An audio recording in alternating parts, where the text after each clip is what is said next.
আসসালামু আলাইকুম রহমতুল্লাহ।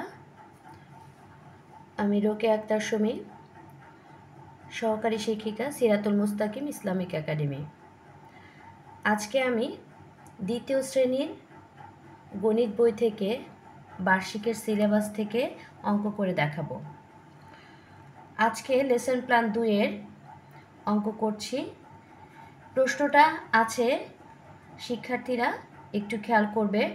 সাকিবের 3টি 100 টাকার নোট ছিল, তা থেকে মিনাকে 225 টাকা দিল। সাকিবের কত টাকা রইল? আমরা জানি, এখন আমি সমাধান করছি, সবাই একটু খেয়াল করো। আমরা জানি 3টি 100 টাকা সমান 3 গুণ 100 অর্থাৎ 300 টাকা।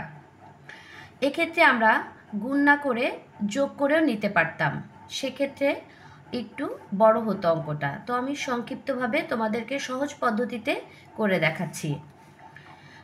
তো 300 টাকা আমরা যেহেতু এখানে পেয়ে গিয়েছি, তো সাকিবের ছিল 300 টাকা, মিনাকে দিল এখানে বিয়োগ চিহ্ন দিয়ে, যেহেতু মিনাকে সে তার 300 টাকা থেকে 225 টাকা দিয়ে দিয়েছে, তো এটা হচ্ছে বিয়োগ হবে।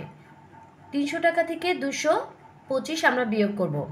তো দেখো 5 আছে, শূন্যকে আমরা 10 ধরবো, কত হলে 10 হবে? 5 হলে হাতে থাকে 1, 2 এর 1 3, 3 আছে, কত হলে 10 হবে?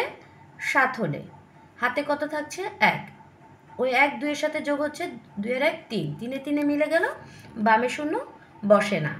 তো সাকিবের রইল 75 টাকা।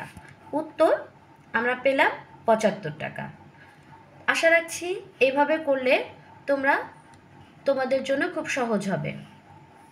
তো 2 নম্বর অঙ্কটা আমি আবার তোমাদেরকে একটু দেখাচ্ছি, আরেকটা অঙ্ক করে দেখাচ্ছি। দেখো, বইয়ের 68 পৃষ্ঠায় আছে, 355 থেকে কোন সংখ্যা বিয়োগ করলে 245 হবে? আমি আবার বলছি, 355 থেকে কোন সংখ্যা বিয়োগ করলে 245 হবে? সমাধান করছি। দেখো, এটা খুবই সহজ একটা অঙ্ক। এখানে আমরা প্রথমেই কি করব? রাফ করে নিব। তো 355 থেকে কোন সংখ্যাটা বিয়োগ করলে 245 হবে সেটা বের করার জন্য আমরা কি করব? সরাসরি 355 থেকে 245কে বিয়োগ দিয়ে দিব। তো আমি এখানে দেখো রাফ করে দেখিয়েছি।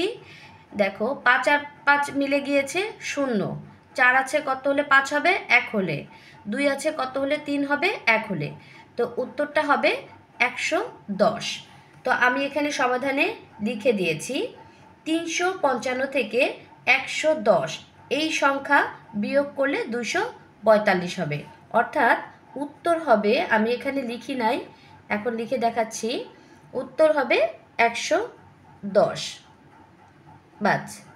তো তোমরা এভাবে বেশি বেশি বাসায় এই অঙ্কগুলো প্র্যাকটিস করবে, আর আরও মনোযোগী হবে। আর তোমাদের যদি কোনো দ্বিতীয় শ্রেণীর গণিত বিষয়ে কোনো সমস্যা থেকে থাকে, অভিভাবকদের উদ্দেশ্যে বলছি, আপনারা অবশ্যই আমাদেরকে জানাবেন, আমরা সেটার সমাধান আপনাদেরকে দেওয়ার চেষ্টা করব। এতক্ষণ সাথে থাকার জন্য ধন্যবাদ। আসসালামু আলাইকুম রহমতুল্লাহ।